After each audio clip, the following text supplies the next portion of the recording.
Hello and welcome to coverage of Grand Prix Washington, D.C. We're in the finals. Owen Turtenwald, you see him right there, ranked 22nd on the top 25 pro rankings versus Jared Boettcher. Sneak and Show versus Blue Right Red Delver. Owen Turtenwald loves this deck. He's written a few articles about it. It is his pet deck for Legacy at the moment, and he is incredibly familiar with how it works and how to play it. Now, Jared, on the other hand, has chosen one of the most powerful weapons in Legacy to play with, Sneak and Show, able to cheat in huge creatures like Grizzlebrand and Emrakul, the Aeon's Torn, for much, much cheaper than they rightfully should cost, and annihilate his opponent with them. Jared has the benefit of playing first this game. He came into the top 8 as the number 2 seed, Owen the number 5 seed. Pretty important in this matchup.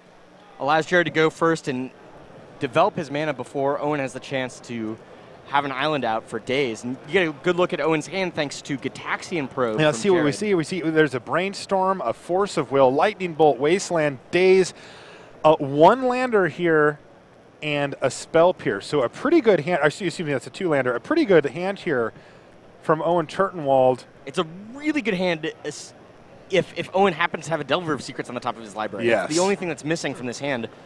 He has the tools to keep Jared Boettcher from comboing off here for quite a while, but without any pressure, eventually Boettcher's going to be able to find a way to get a huge creature into play here. So let's see if Owen can pick up his coveted first Grand Prix title.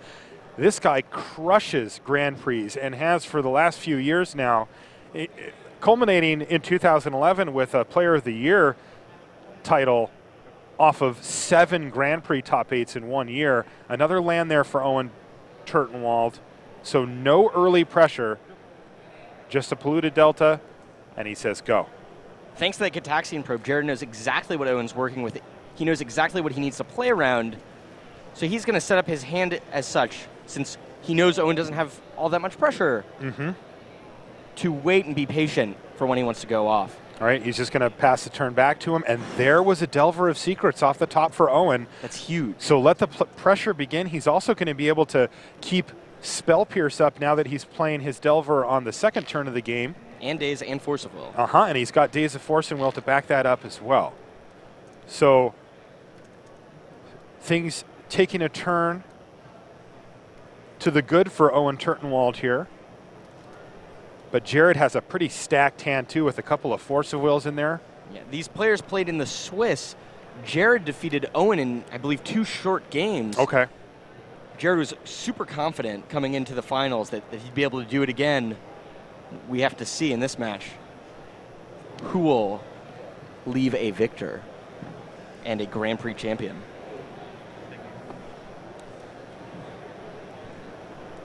So Jared thinking about whether or not he wants to counter this Delver of Secrets here. Yeah, I think he's got Force, Sneak Attack, Gitaxian Probe. Intuition. And Intuition, right. So he's got the tools. Also another land.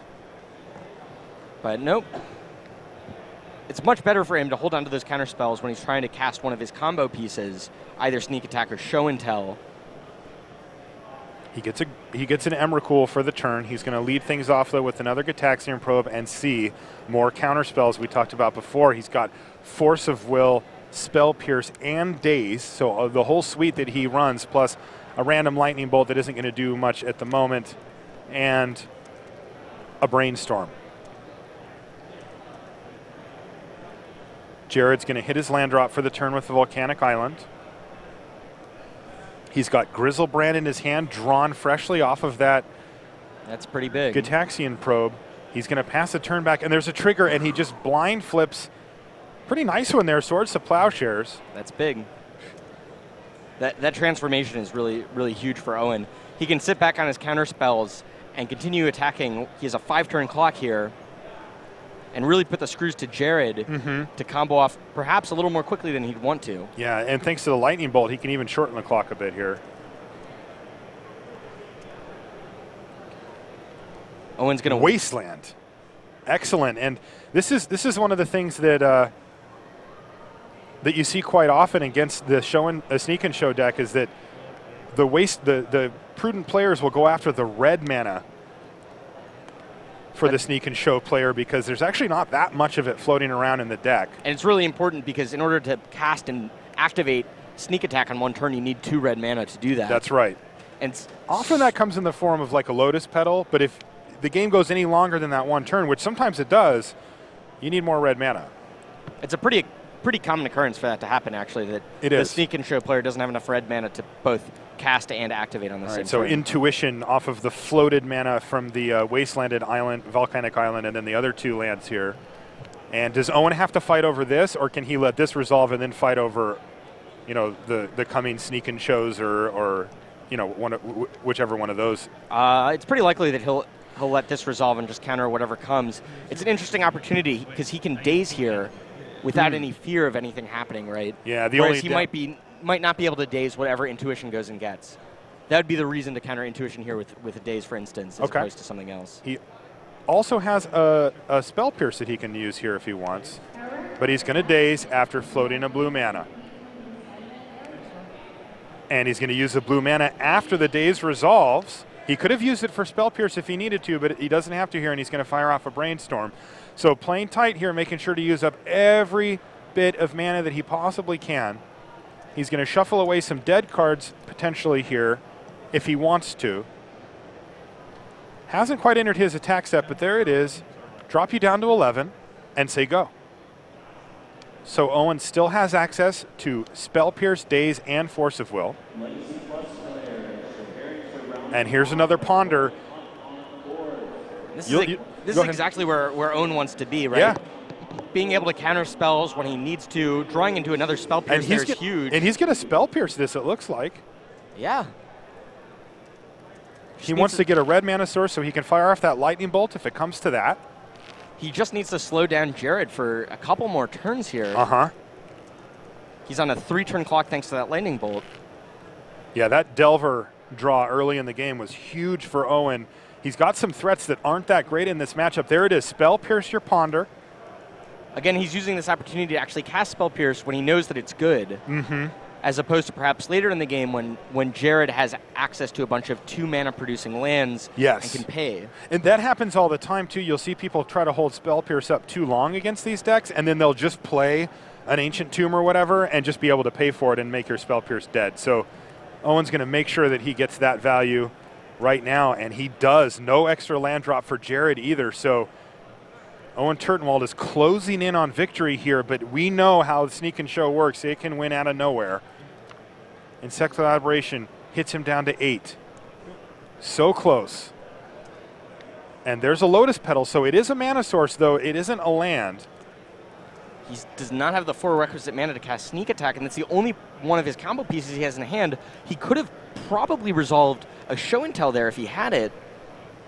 Is Owen considering firing off a Lightning Bolt here? Yes, he is. He's going to take this opening. He doesn't want to get stuck later where he has to use his counter magic and can't fire off the bolt.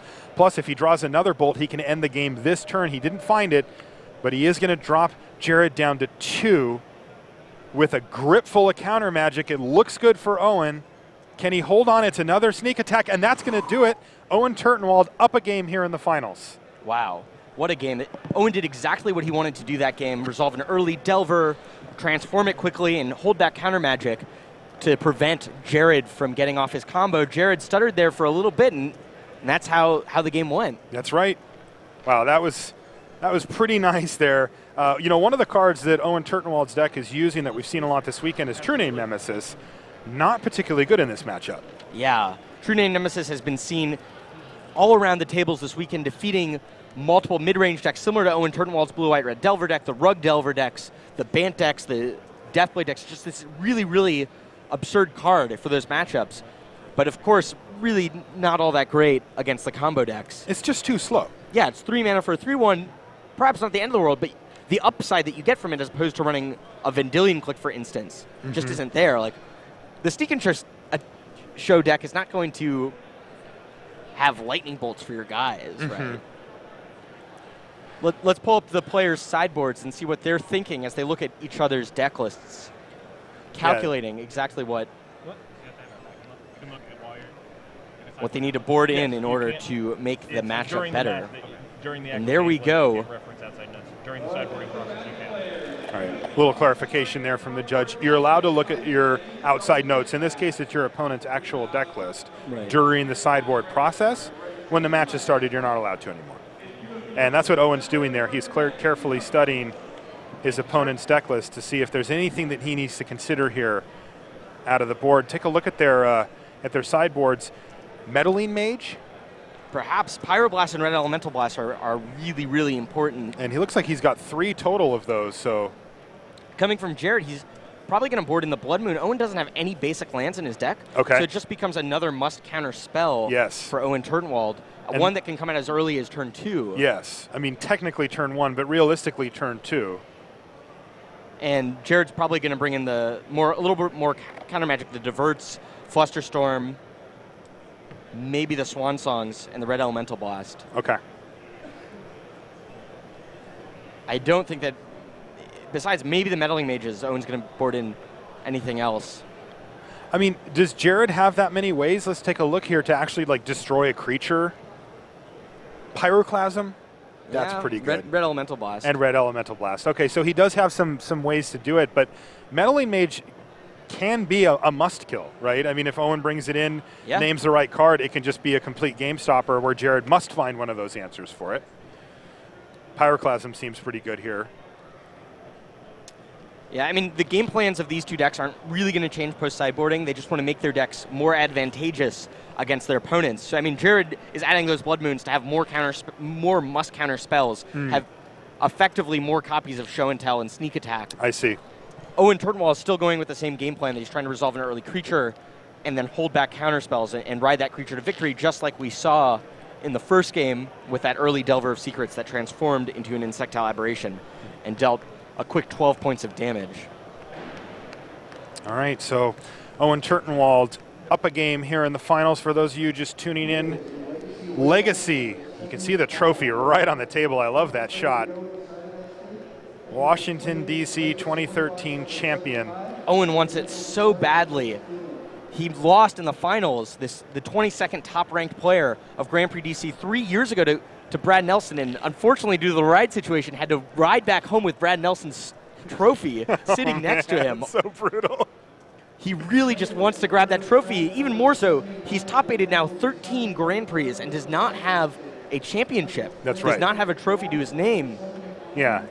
It's been a long time coming for Owen Could Turtenwald. absolutely be his day here. I mean, he has demonstrated his mastery of the Grand Prix. And, you know, it's tough. I mean, you make it to the top 8.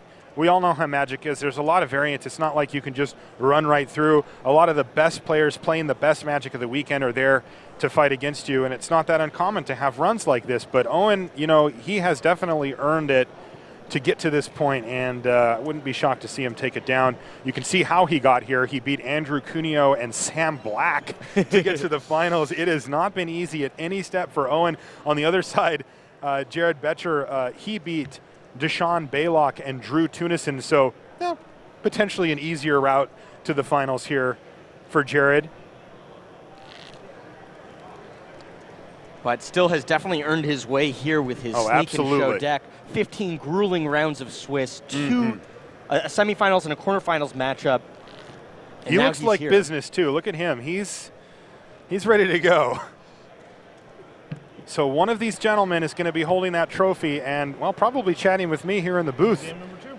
And it could be after this game if it's Owen Turtenwald. So Jared's going to be on the play here again. Yep. Owen's hand is not particularly good. I don't think there's any lands in there. No lands. He brought in the sword, it looks like. Jared considering whether or not he wants to keep his hand. Both decks mulligan pretty well. Okay. I mean, most decks in Legacy mulligan relatively well, are pretty resilient. But it looks like Jared's going to keep. Owen is going to go down to 6 cards.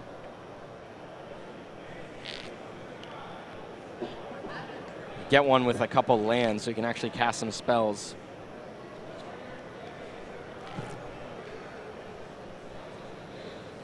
So Owen's going to mulligan to 6. Like you mentioned, though, most decks in Legacy are pretty good about mulliganing. You know, with all the Ponders and Brainstorms flying around, both of these decks are playing those cards. You can kind of craft things, get to the lands you need, get lands that you don't need out of your hand. But if you don't have any lands, there's not really a choice.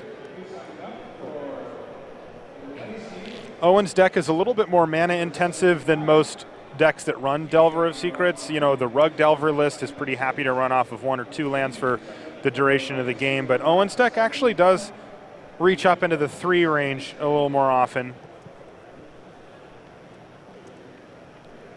Can't be quite as aggressive with those wastelands.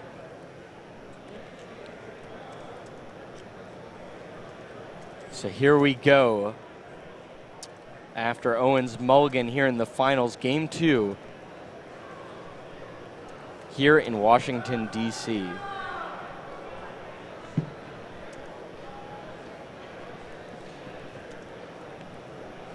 See if these 6 cards are better. Yeah, those look pretty good. All right, he's going to keep it. So here we go. Ponder to kick things off for Jared. Sees Grizzlebrand, Gataxian Probe, and a land. He's going to keep those ones, draw a Gataxian Probe, and pass the turn back. No need to cast that right now. Pluto Delta for Owen Turtenwald, ships a turn back. Jared draws that Grizzlebrand. We know he's got Misty Rainforest sitting on top of his library. If he doesn't want that, he's going to shuffle it away with a Scalding Tarn here.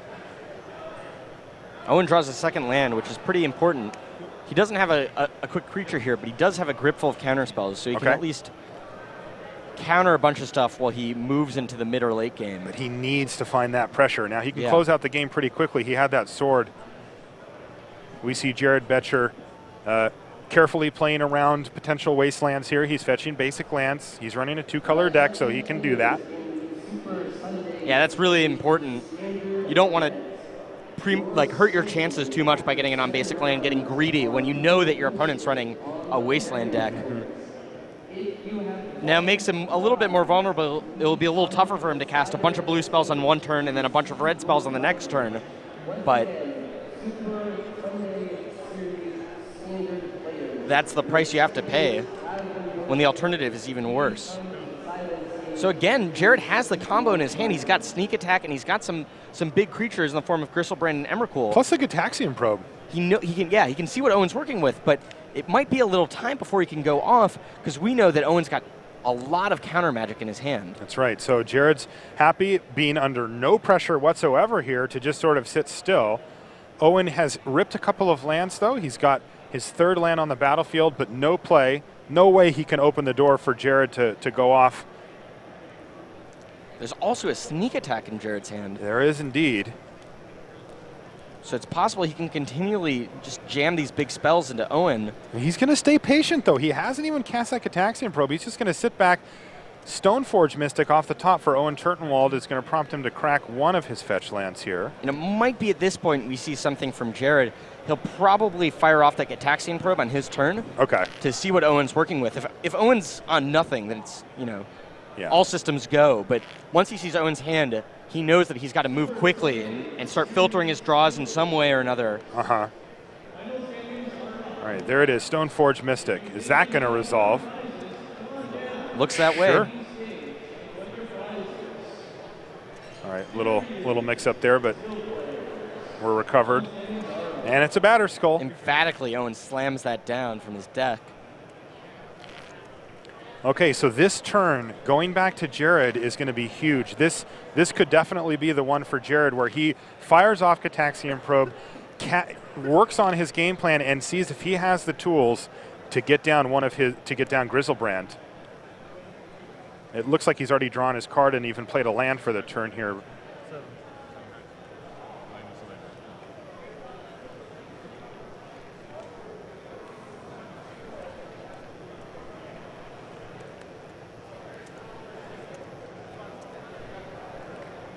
Okay, well, he's just going to crack all 3 of his lands, go to 16 life.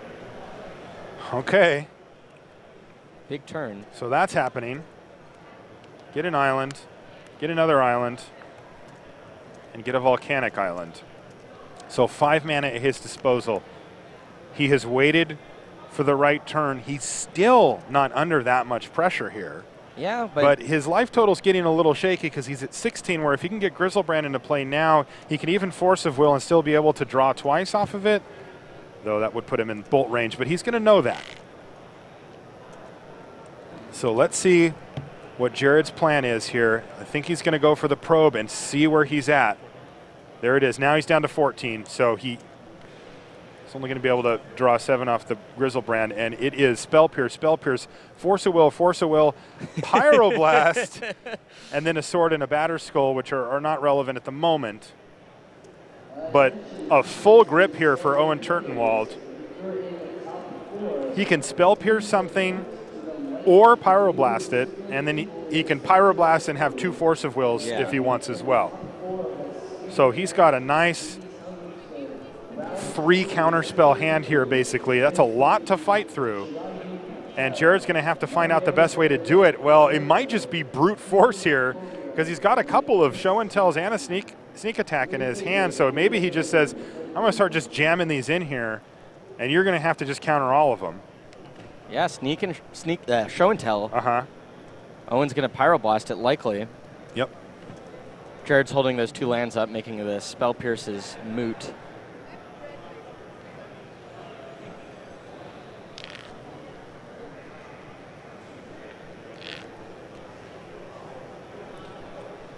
Yeah, it's too bad for Jared. He doesn't have any counter magic of his own to fight these counter wars. He just has brute force of as many combo pieces as possible. That's one of the nice things about the Sneak and Show deck is that you can have redundant copies of Show and Tell and Sneak Attack. You only need one big guy, one Grizzlebrand or one Emrakul to get things done.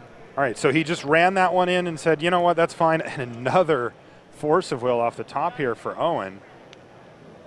I think Owen's just got to pass a turn here, and he does that. Another land. Those were helpful. And he's just going to have to start making Owen Turtenwald use up those Force of Wills. He could also use, if he really wanted, both Spell Pierces to get this. Seems more likely that he's going to Force of Will removing a Spell Pierce, and then if there's something else this turn, use that other Spell Pierce. Okay. Spell Pierce's value is really... I mean, it's waning quickly. Yeah. Even this turn, it's not that great.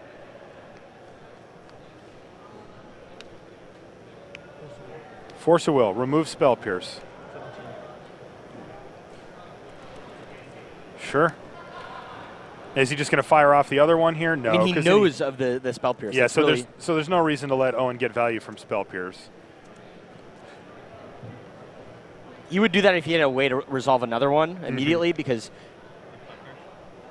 he knows how many, or he thinks he knows how many blue cards are in Owen's hand. There's only been one draw step, and while there's a good chance that Owen was able to draw another blue card, you might just have to go for it. So this is interesting now. Sword of Feast and Famine is what Owen decides to put into play. He's going to start going to work on Jared Boettcher's hand here as soon as possible. Yeah, it's really important. I mean, it's this pretty awesome equipment, sort of Feast and Famine, allowing Owen to equip it and then untap and pass the turn with all of his lands untapped. He drew a Polluted Delta for this turn, so he still only really has a Spell Pierce and a Force of Will in his hand. But he's going to attack, force Jared to discard. Jared take 3, drop you to 11, and this is where it can start to get pretty sketchy because Jared, I mean, look at his hand. It's all huge combo pieces, and he's going to have a tough time making this work. Owen's at 17. Now he has a fetch land of 16. The difference between 16 and 15, though, can be pretty huge. Unfortunately for Owen, he does only have 6 permanents, so if Jared... Is it another show and tell? I think he drew another show and tell. Maybe not. Okay. Let's take a look at what Owen wants to do here. So he's got Force, Spell Pierce. The obvious play here is to just Force of Will. Removing Spell Pierce? Yeah. Okay. But he could also... if he's worried about a second show and tell, though, he could Force of Will, removing Force of Will. Oh. I didn't hear what the judge said there. Alrighty. That was awkward. We've got our crack team of coverage reporters time to think about the show and tell. On it for you guys at home. The head judge asked to take a look. Something might be amiss with Owen's deck. Yeah. Okay, so the head judge has asked to check something. And Owen was sort of in the tank about what to do about this show and tell, but he's going to get a little extra time to think about it here. intense moment down the stretch. And an interesting time for this interruption to happen here. So let's. All I'm going to say is that we noticed there was some markings on some of your cars on the side here. We just wanted to check them. Nothing to have in your library. This is their little chewed up. You can see these side marks there.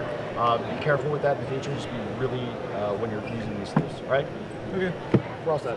Okay. Okay. So nothing really there.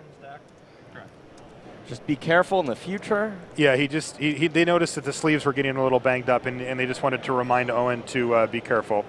So show and tell is on the stack, and Owen Turtenwald is actively thinking right now, what is it that I need to do to make sure this doesn't happen? If he goes force, remove, force, he can keep spell pierce to protect against another show and tell or maybe a land.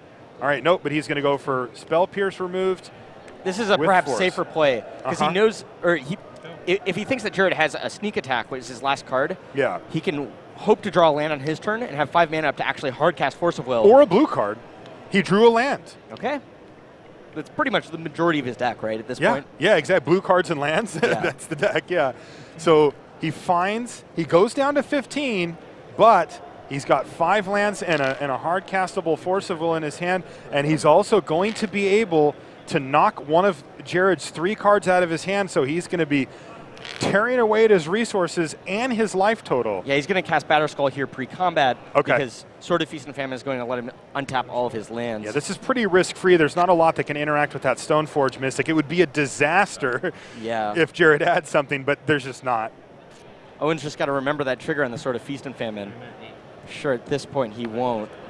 Yep, and there it is. So Emrakul gets discarded, which is going to shuffle the graveyard of Jared back in. Owen's getting pretty close to a victory here, though. Right now, Jared isn't able to crack that Misty Rainforest, or else he would be at 7, which is exactly how much power Owen Turtenwald has on the table here. And sitting with a Force of Will in his hand, he has put Jared in a terrible position. He's going to have to come up with something pretty impressive here. Yeah, Jared really needs to draw a Spell Pierce here. Yes. That would do it. Yes. Otherwise, he's really close to being dead on the fallen Also, turn. Owen Big now draw has step. 9, so there it is. He's just going to run out sneak attack. Force of Will hard cast. Is this going to be it? Is this it? Is this Owen's first victory at a GP? Jared's going to give him the sweat, and that's it. Owen Turtenwald is our champion here in Washington, D.C. What a game. Great stuff. Owen Turtenwald, Grand Prix Washington, D.C. 2013 champion. Long time coming for Owen. Long time coming for